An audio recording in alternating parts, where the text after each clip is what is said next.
Good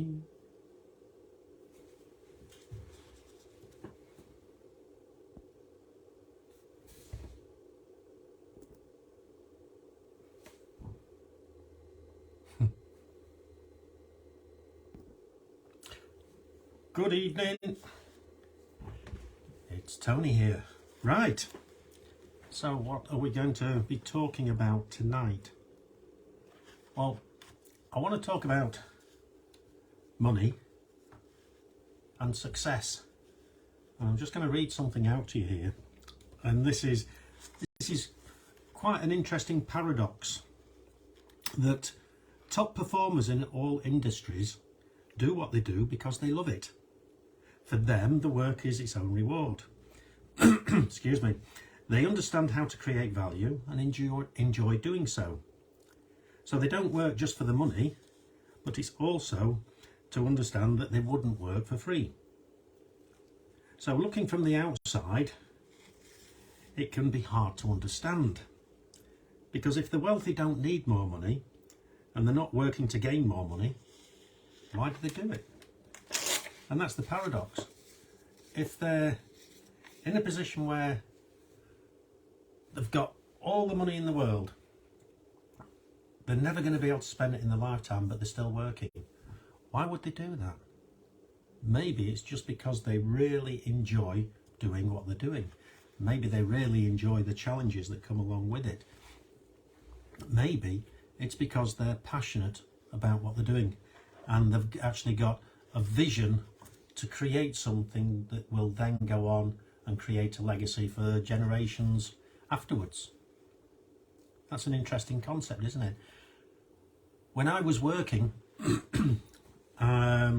a few years ago now in the normal workplace, I couldn't wait to leave. All I wanted to do was to get out of the job that I was in, because I wasn't passionate about the job that I'd got. It was just a means to an end. I was one of those people who was just going to work to get paid, so that I could pay the bills, pay off the mortgage, pay a little bit extra into my pension and retire early. You might relate to that, you might not, but that's where I was. I was in a position where I was happy to get out of work as quickly as I possibly could. And I did. I retired at age 54, which, you know, that's not bad going. There's people that retire an awful lot earlier, but there are people that work a lot longer and would love to be in a position where they could retire, but they're unable to. And now, as the situation is, there's even more people that are saying, I'm going to have to carry on working. Don't want to go to work, but I've got to go to work because I've got to pay the bills. It's really sad, isn't it? They've worked for 40 plus years, and yet they've not been able to build up enough collateral to be able to look after themselves in their elderly years. So, I'm going to share with you 6 little steps on how you can put yourself in a position where you can make yourself financially independent. And the first one is that whatever it is that you're going to do, be passionate about it. So what I'm doing now, I'm really passionate about what I'm doing. I'm helping people make changes to their lives, and I'm seeing them make massive improvements and moving on with their lives. I started doing this on a physical basis, where I was coaching people athletically and for triathlon, helping people achieve personal bests, achieve goals, helping them to get over injuries, trying to help them not get injured in the first place. And I got a great deal of satisfaction from seeing people achieve what they didn't believe at the beginning that they thought they could do. And one of the great memories that I've got from coaching, hi Simon, it's really good to see you, mate, how are you? Was a guy who was coaching for the Amsterdam Marathon, and he'd done it once before and he'd not had the best of results, and then he went again and did it, but this time he'd learned and he stuck to the race plan. And I was actually marshalling. I was marshalling at the Isle of Axholme half marathon, and the phone rang and this voice came on saying, I'm not going to say what he said, but basically. I've smashed it with a few expletives. And by heck, I had a lump in my throat. Because this guy had gone out and he'd stuck to his plan, but he'd beaten his plan by over 5 minutes. He did even better than he thought he could. He went into it doubting whether he was going to be able to achieve his goal. And I loved doing that. I loved helping people get better. I loved helping people learn to swim. I loved helping people learn to bike for 112 miles. And I loved helping people to get the nutrition right so that they wouldn't get the runs on these long endurance events. It's brilliant. You learn so much. And then I started teaching Pilates, and I started helping people that had got conditions like multiple sclerosis, okay, and Parkinson's, and I'm helping people improve their lives. And it was brilliant, and I loved it. And I still do love it, and I still help people with back conditions and hip conditions and foot conditions, shoulder conditions. I really love helping people, but I realised that I was only working on the body. It was all physical. And when I was working with my athletes, I realised that a lot of it was mental. So I was trying to get people to do less work so that they wouldn't get injured, so they could have consistency. So it was all about what's going on up here.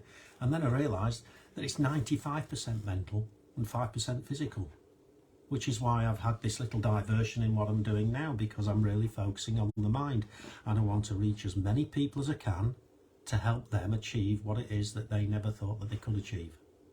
Because there's people out there now that might be in the 50s, might be in the 60s, and going, God, if only I'd have done this. You don't want to be going to your deathbed with regrets. You want to be reaching out and achieving great things. And people are going to laugh at you. And that's great, because that should spur you on to prove them wrong. But it doesn't matter. Okay, so coming back to this first point, I went off on one there, didn't I? It is, find out what you're passionate about, and use it to fulfill your dreams. Now, I went on a presentation at Leeds University a few years ago. I spoke about this morning.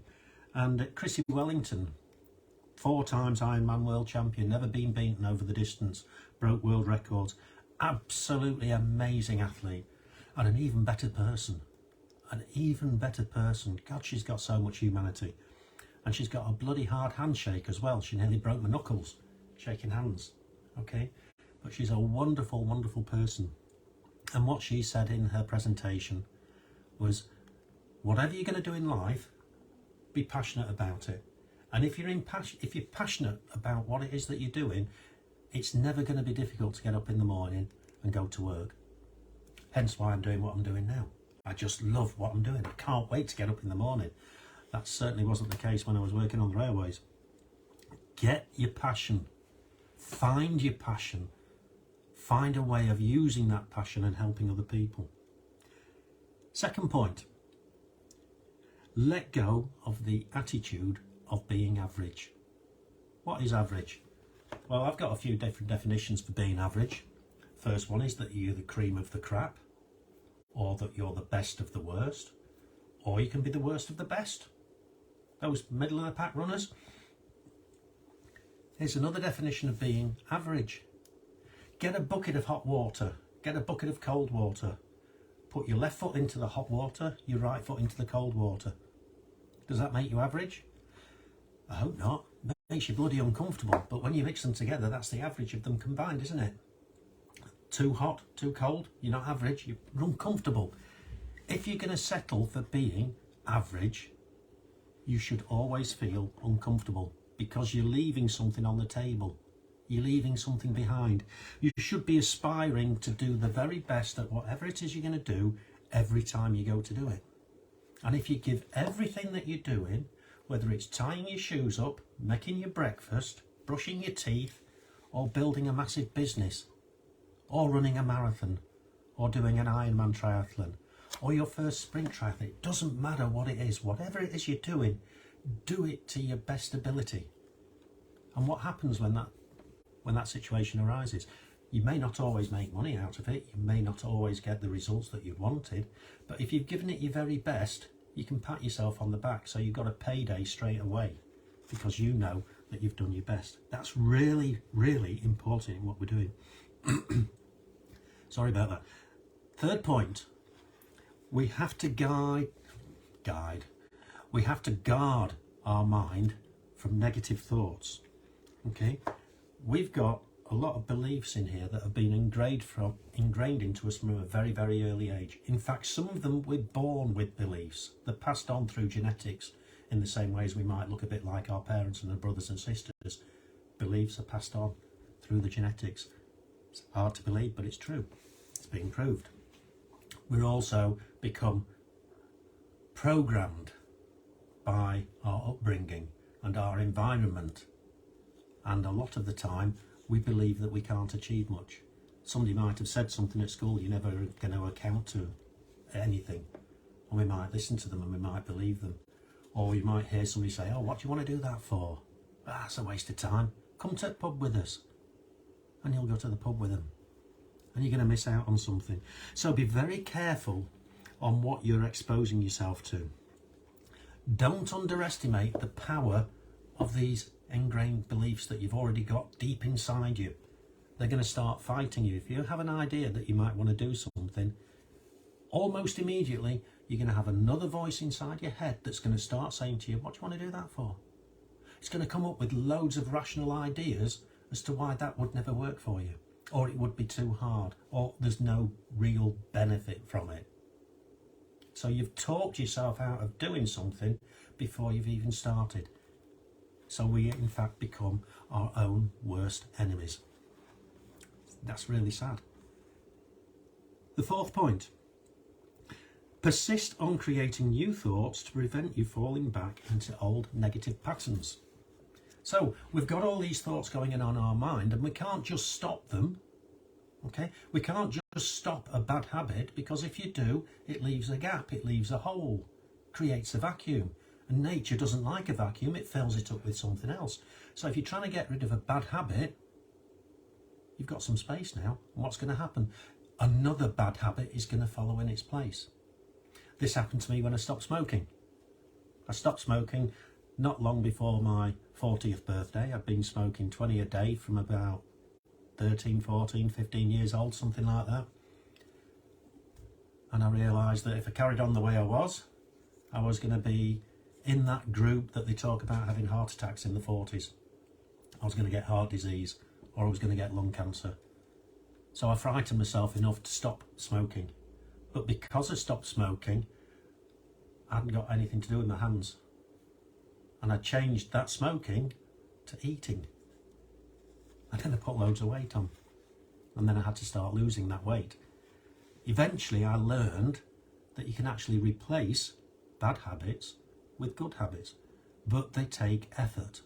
But I tell you what, it's worth it. It's really worth it when you develop good habits. Habits that serve you, not habits that hold you back, habits that serve you. The fifth point, believe you have the skills right now to provide value and to create passive income. You might not have heard that term before, passive income, or in fact you might already be getting passive income. Passive income is when you do the work once and it just keeps on repeating and repeating and repeating. You've got to believe now that you've already got the skills.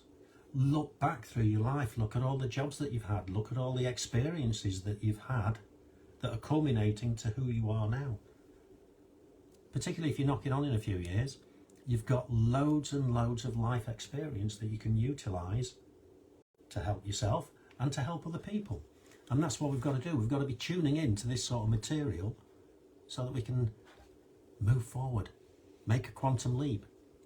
It doesn't matter that you're over 40, it doesn't matter that you're over 30. When I was in my 20s, I thought my life was over when I had a business went bust on me. In my 20s, cost me my first marriage and my kids. And I thought, that's it. And I said to myself at the time, I'm never going to go in business again, because I'm not going to have a chance to recover from it. I won't have time to recover from it. God, how wrong I was. What a negative attitude to have in your 20s, thinking that you failed once and that's it. You're never going to pick yourself up again and go again. That's the decisions that I made in my 20s, because we don't know what we don't know. I was ignorant to many, many things in those days. Sixth and final point. Don't wait deciding to get started on your day and get going. Whatever it is that you're going to do, just get started. I'm going to relate this to the swimming pool or the lake at Hatfield or the lake up at Worsborough or Manvers Lake, wherever you go swimming in the sea and it's really cold and the people are dithering on the side. It's not going to make any difference to the temperature. Just get in. Obviously you've got to acclimatise to it a little bit, but holding yourself back is just going to create fear and anxiety, and you're going to start creating stories in your mind as to just how bad it's going to be. And all the time that you're doing that, you're just building up more and more resistance to what it is, the thing that you really want to do. There's a brilliant clip that's shown on YouTube of a young girl that's going to go ski jumping for the first time, and she's got a little GoPro on her chest, I think, or maybe on her head, and she's talking to the guy. Is it all going to be okay? Am I going to be safe? And he's saying, come on, you can do it, you can do it. Are you sure? Are you sure? And she's scared to death. You can hear the fear in her voice. And then she's doing about a 30-metre ski jump. And it's not a big jump, but she did it, yeah. And when she landed, and you could see that she'd put in a snow plough in, so she's slowing herself down. She turned it round the corner, joined all her little buddies, and she's screaming off the top of her head, "Oh, whoa, whoa, I did it!" That wasn't so bad, was it? She did it. She was scared to death, but she did it. She grabbed hold of that opportunity and did it, and it was exhilarating, and she grew in that moment. And that little clip has helped hundreds, I would think probably hundreds of thousands of people realise, God, how many times have I given up? How many times was I too scared to do something and didn't do it? And now it's too late. How many opportunities have you missed because you didn't have the guts or the gumption to go for it? I've certainly missed lots of opportunities. And you know, the great thing about opportunities is when you start looking for them, they start appearing. If you're not looking for them, you're not going to find them. We have to become aware. And when we become aware, good things start happening. Anyway, that's about as much as I've got for you tonight. So, if you want to change some things in your life, start making some actions. What I'd like you to do is think, what is it that I really, really want? Not just a whim. What is it that you really, really want? And get it cemented in your mind and get a really clear picture of what it is that you want. And if you need some help with that, give me a shout. I'd love to help. I'm helping lots of people now. I want to help a few more people now. But I only want to help people who are prepared to help themselves. Because I haven't got enough time to help those people and have to push people. Don't want to be pushing people. No point in pushing. Okay? You can't push a piece of wet spaghetti, but you can pull it. So, take a look at yourself, take a look at your life, ask yourself some really tough questions as to where you are in your life. Have you achieved everything in your life that you said you were going to achieve when you were 18 years old? Or is there a few things on the back burner? Is there something in the back of your mind that's still itching? You've got that itch on your back that you just can't get to. And you say, oh, when the time's right, I'll do it. The last point was don't wait, decide, make that decision, get going. You're never going to have all the lights on green before you leave home. There will always be obstacles in the way, but if you've got a vision of what it is that you want, guess what? The answers come to you. You'll always get the answers to any problem when you know where you're going. You might not have all the information that you need when you get started. But when you make the decision to get started, you'll find the answers, and you'll get the answers when you're ready to use the answers and not before. It's a weird old world. I love it.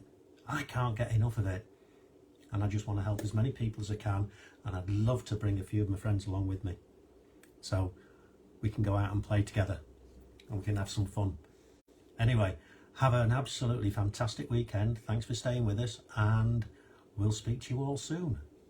If you're not aware of the Mind Hub, it's a little group that I've created on Facebook, which is all about positivity. I'm posting in there every day, the same as I am now. This is a longer one. I do a longer one on a Friday, and I do a short one every morning in between 7 and 8 o'clock in the morning, just for 2 minutes, just to give you something to think about and to get you started for the day. Trying to get you thinking in a different way, and get in touch. We want to help, and we'll speak to you soon. Cheers.